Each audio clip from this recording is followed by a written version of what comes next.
नमस्कार, welcome to ex serviceman India YouTube channel. JCO जोवार जिस एज में रिटायर होते हैं वो एक्चुअल में उनका रिटायरमेंट का एज नहीं है। ये एक सिचुएशन है जब जेसीओ जोवार को अपना प्रोफेशन चेंज करना पड़ता है, अपना कैरियर चेंज करना पड़ता है।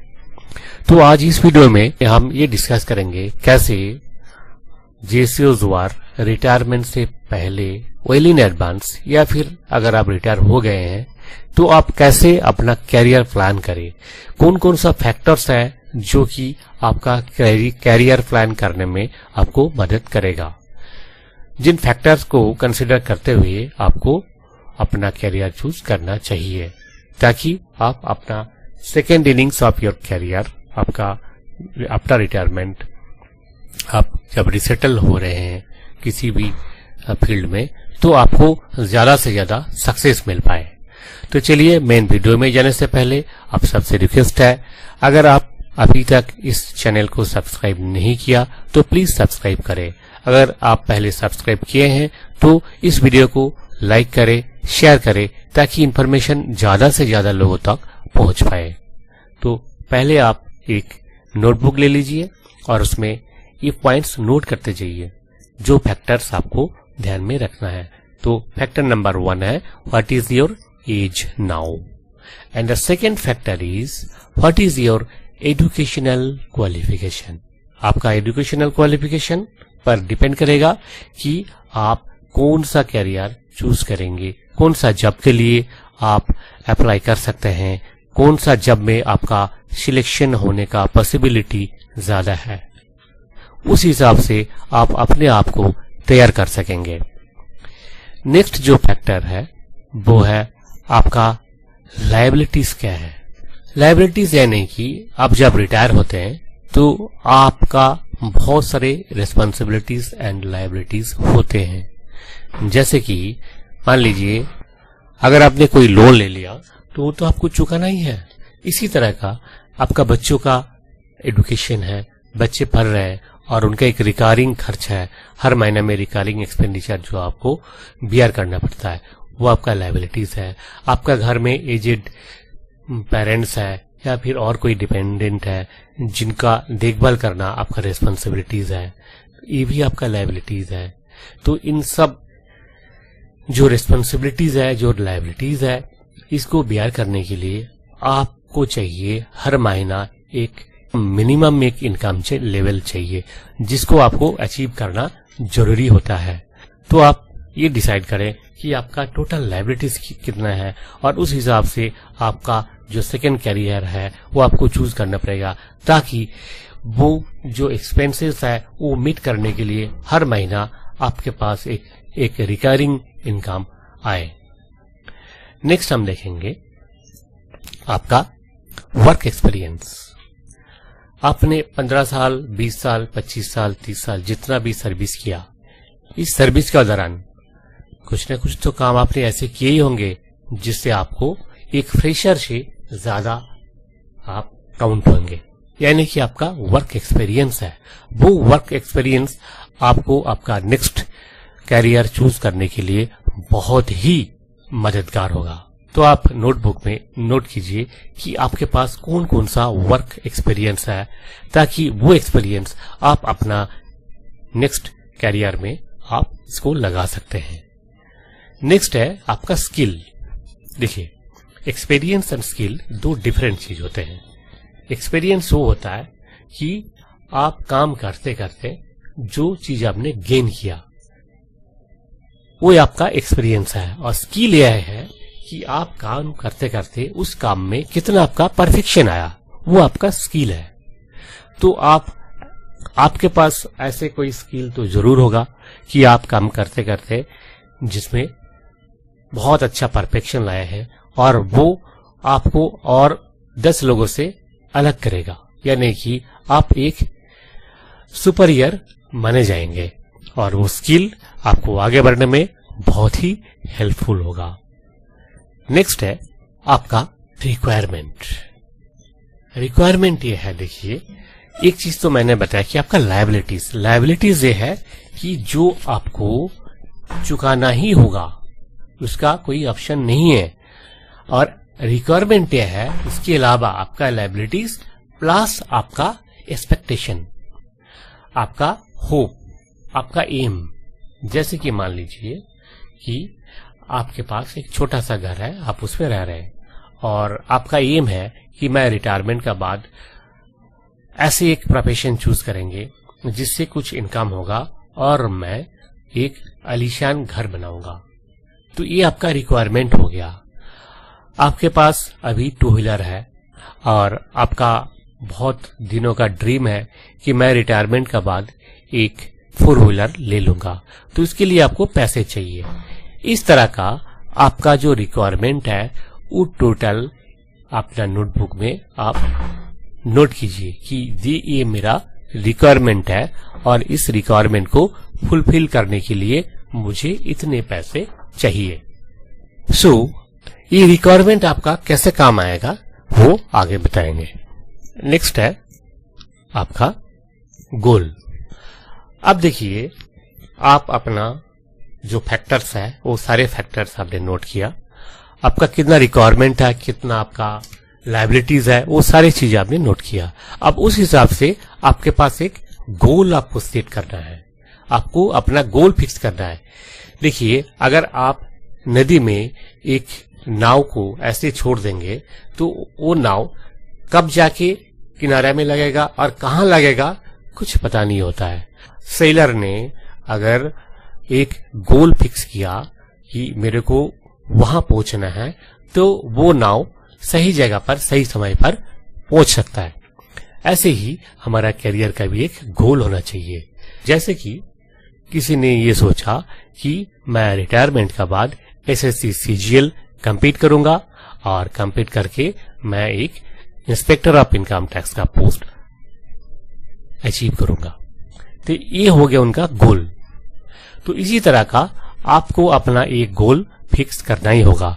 बट गोल फिक्स करने के लिए आपको जिन बातों को ध्यान में रखना है वो पहले जो पॉइंट्स आपको बताया वो पॉइंट्स को ध्यान में रखते हुए और उन पॉइंट्स का ऊपर आपको विचार करना है। कैसे विचार करना है? जैसे कि आपका एज है बिलो 50 ईयर्स, तो बिलो 50 ईयर्स के लिए कहाँ कहाँ आप अप्लाई कर सकते हैं वो सारी इंफॉर्मेशन आपको गूगल में मिल जाएगा। आपके पास ये स्किल है, मान लीजिए आप एयरफोर्स में हैं और कुछ टेक्निकल क्वालिफिकेशंस है, आपके पास टेलीकॉम का कोई डिप्लोमा है, तो आप टेलीकॉम कंपनीज में आपको अच्छी सैलरी मिल सकता है जो कि गवर्नमेंट डिपार्टमेंट आपको नहीं देगा। अगर आपके पास एरोनॉटिकल कुछ डिप्लोमा या इंजीनियरिंग कोई सर्टिफिकेट्स है और वर्क एक्सपीरियंस है तो आपको एरोनॉटिकल कंपनीज में अच्छे जॉब मिल सकता है जो कि आपको कुछ किसी गवर्नमेंट डिपार्टमेंट नहीं दे सकता है। तो इसी तरह का आप अपना जो क्वालिफिकेशन, आपका स्किल, आपका प्रोफेशनल बैकग्राउंड, ये सारी चीज को देखते हुए आप अपना गोल को फिक्स कर लीजिए। अब जैसे आपने गोल फिक्स किया तो उस गोल तक पहुंचने के लिए आपके पास हो सकता है कि जो आपका प्रेजेंट डेज का एक्सपीरियंस, आपका क्वालिफिकेशन, आपका स्किल, आपका नॉलेज वो सफिशिएंट नहीं है। तो आपको क्या करना है? आपको वो सारी चीजें गेन करना है।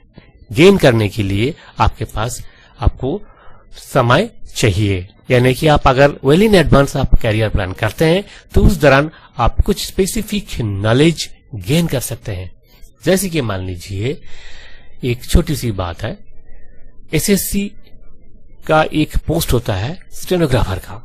उस पोस्ट में एक सर्विसमैन का जो वैकेंसीज होता है वो लगभग हर साल वैकेंट रहता है, यानी कि बहुत कम 1-2 लोग ही उस पोस्ट में रिक्रूट हो पाते हैं, क्योंकि एक सर्विसमैन जो रिटायर होते हैं ऐसे बहुत कम लोग होते हैं जिनके पास स्टेनोग्राफी का नॉलेज होता है।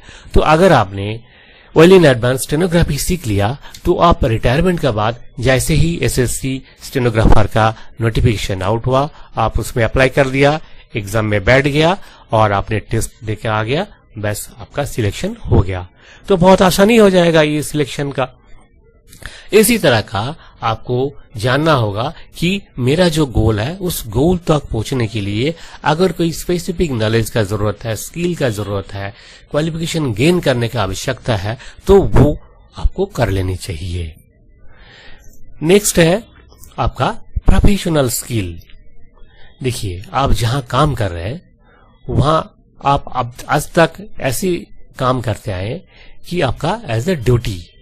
अब आपको लास्ट सर्विस में आपको ये सोचना होगा कि आप जो काम आज तक ड्यूटी समझकर करते आए उसको आप ये समझकर करें कि ये काम मेरे को आगे जाकर हर महीना एक रिकरिंग इनकम के लिए सहायता करेगा।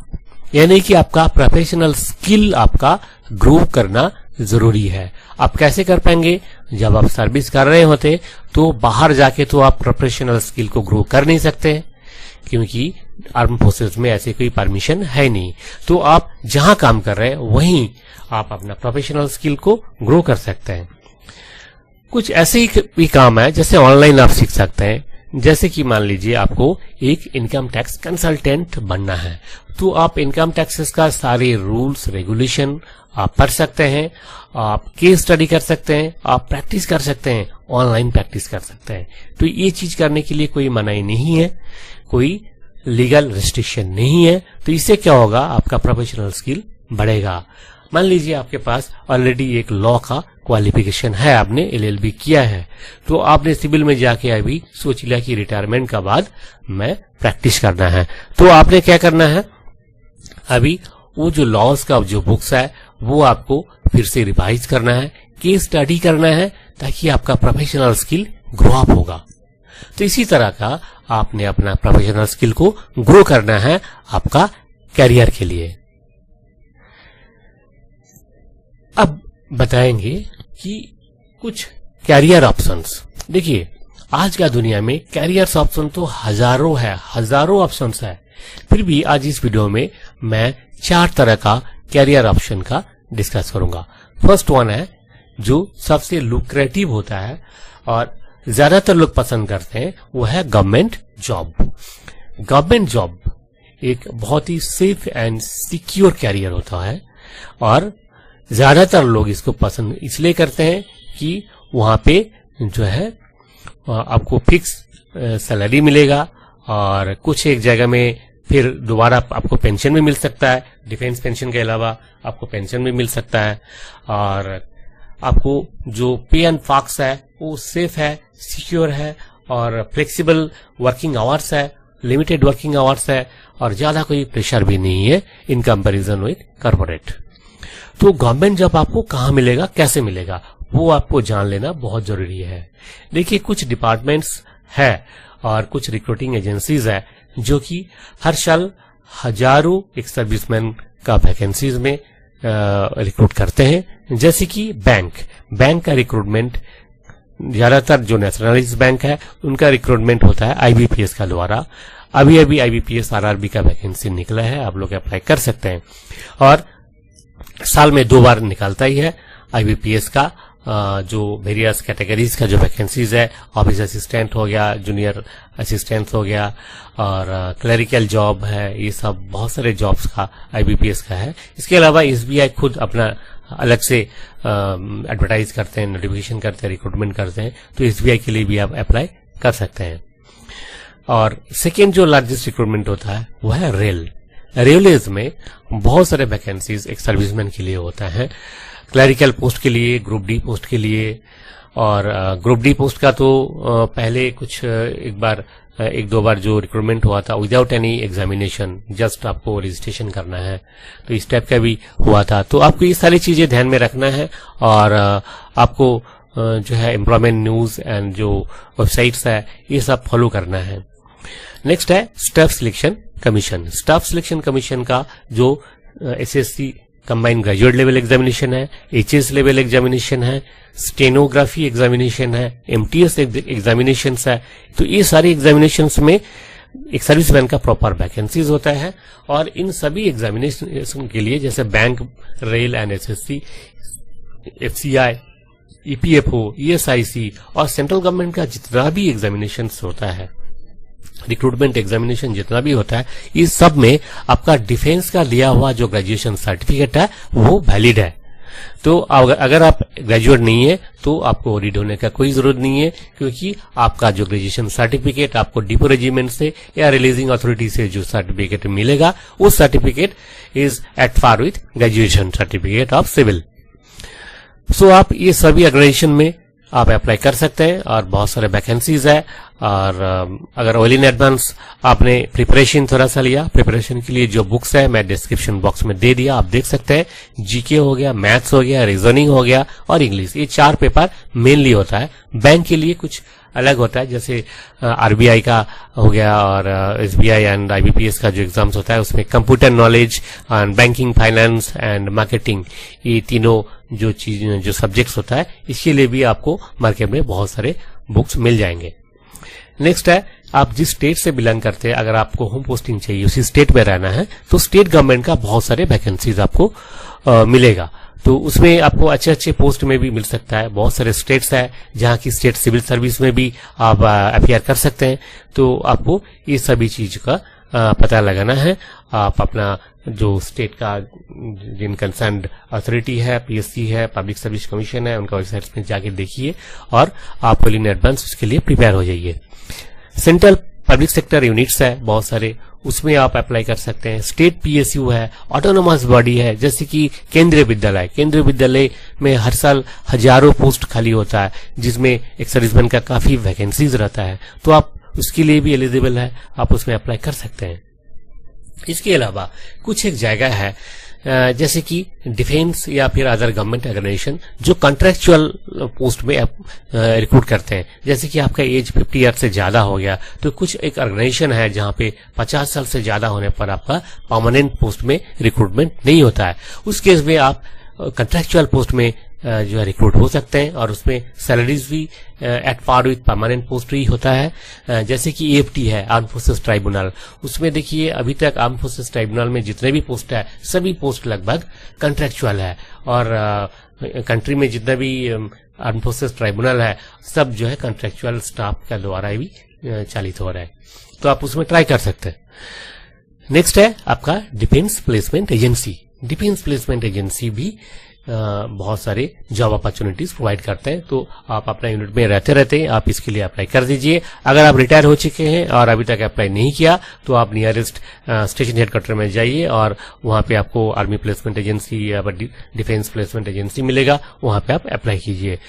नेक्स्ट है कॉर्पोरेट जॉब। देखिए कॉर्पोरेट जॉब जो है डिफेंस पर्सनल के लिए बहुत कम लोग हैं जिनके लिए सुइटेबल है। जैसे कि आपके पास कोई टेक्निकल क्वालिफिकेशंस है, जैसे आपके पास इंजीनियरिंग का कोई डिप्लोमा है या डिग्री है और उसका जो रिलेटेड काम आपने डिफेंस फोर्सेस में किया, तो आपका वो क्वालिफिकेशन, आपका वो एक्सपीरियंस, स्किल, उसके बेसिस पे आपको सिविल में एक किसी अच्छे कंपनीज में अच्छे सैलरीज का जॉब मिल सकता है। जैसे कि अभी देखिए जियो में हजारों एक सर्विसमैन काम किया था, हाँ, जो कि टेलीकॉम सेक्टर से है, आर्मी, नेवी, एयरफोर्स तीनों का जो टेलीकॉम सेक्टर है वहां से जो रिटायर हुए, बहुत ऐसे लोग जियो में काम कर रहे हैं अभी भी।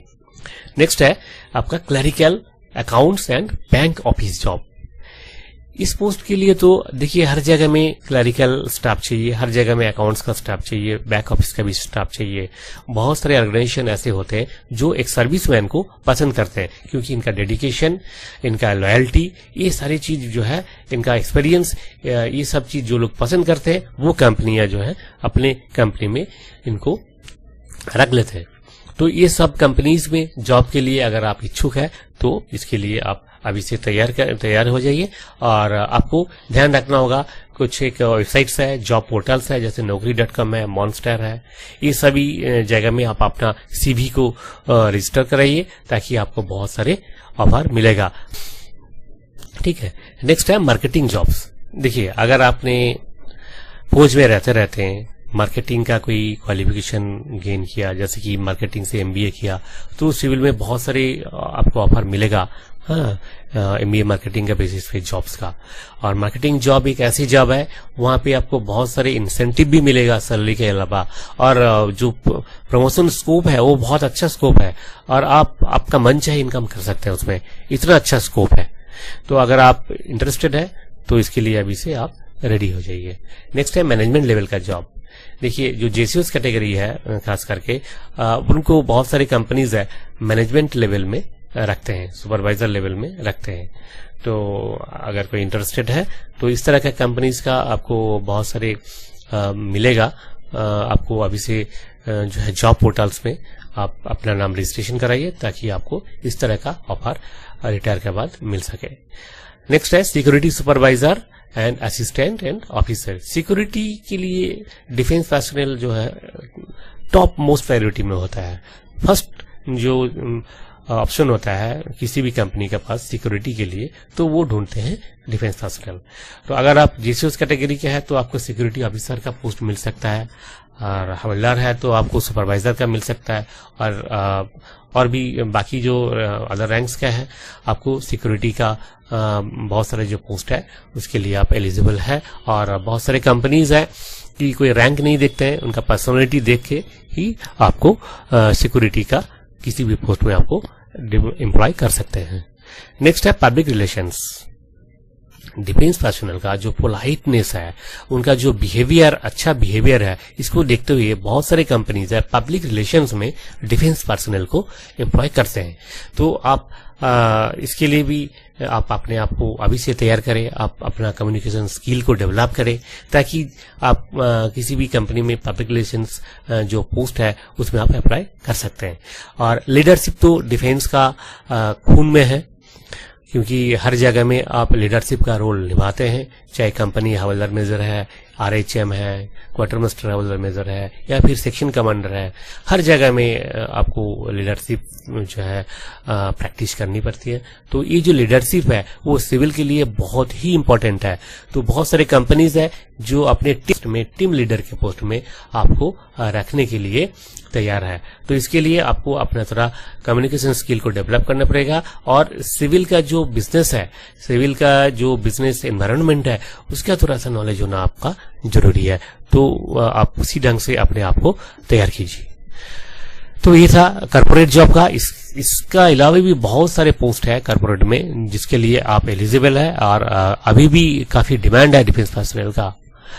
और अगर आप ये सोच रहे हैं कि नौकरी तो मैंने बहुत कर लिया, 20 साल 30 साल नौकरी कर लिया, अभी मैं नौकरी नहीं करना है, बिजनेस करना है, या फिर अपना खुद का इंडस्ट्री बनाना है, तो इसके लिए भी बहुत सारे ऑप्शंस आपके पास है। जैसे कि मान लीजिए आपने ओन बिजनेस करना है। देखिए बिजनेस तो बहुत सारे तरीके के होते हैं। एक होता है ट्रेडिंग, किसी चीज को आप खरीदना है और एक दुकान लगा दिया, या फिर आपने अपना गोडाउन रखा और आपने उस चीज को स्टॉक किया और सेल किया, तो ट्रेडिंग बिजनेस है, ये बहुत अच्छे बिजनेस है। नेक्स्ट है मैन्युफैक्चरिंग। अगर आप ये सोचते हैं कि आपके पास टेक्निकल कुछ स्किल है, या फिर आप टेक्निकल स्किल हायर करके आप कुछ मैन्युफैक्चरिंग करना चाहते हैं, जैसे बहुत सारे डिफेंस पर्सनल है रिटायरमेंट के बाद किसी ने एक सोप फैक्ट्री खोल लिया, डिटर्जेंट का फैक्ट्री खोल लिया, और प्लास्टिक फैक्ट्री खोल लिया, बहुत सारे लोगों ने टेक्सटाइल फैक्ट्री भी खोला है। तो आप इस तरह का जो है आप अपना मैन्युफैक्चरिंग बिजनेस भी स्टार्ट कर सकते हैं।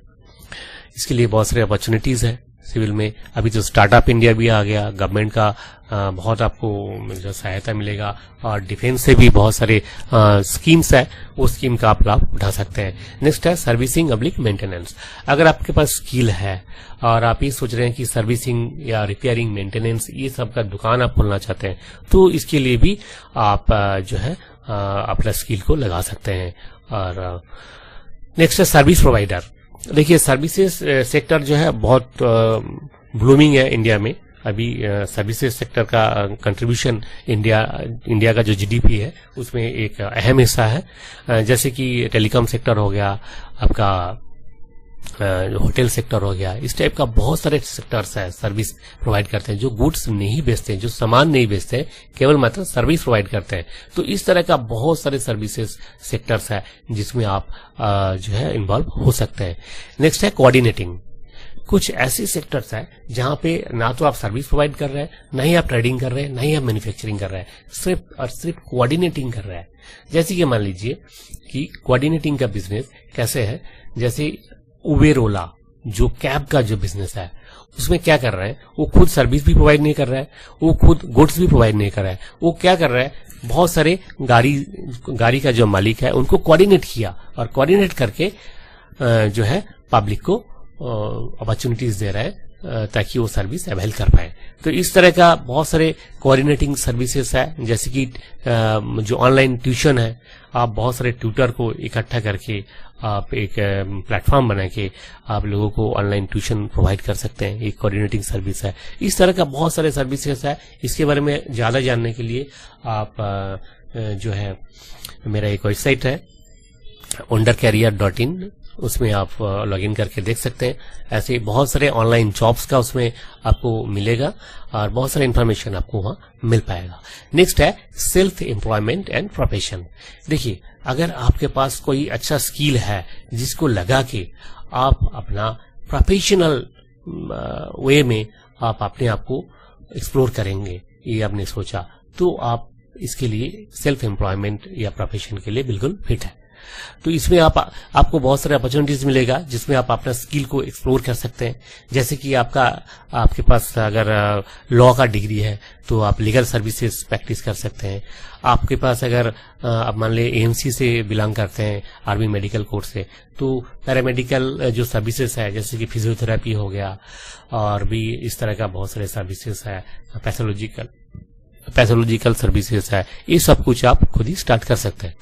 अगर आपके पास इनकम टैक्स का बहुत अच्छा नॉलेज है या फिर नॉलेज आपने गेन किया या फिर आपने सोचा है कि मैं जाके कर लूंगा, आपके पास कॉन्फिडेंस है, तो आप इनकम टैक्स कंसल्टेंट बन सकते हैं। जीएसटी जो आज का दिन में बहुत ही एक अच्छा सेक्टर है, जीएसटी कंसल्टेशन, तो इसके लिए भी आप तैयार कर सकते हैं अपने आप को।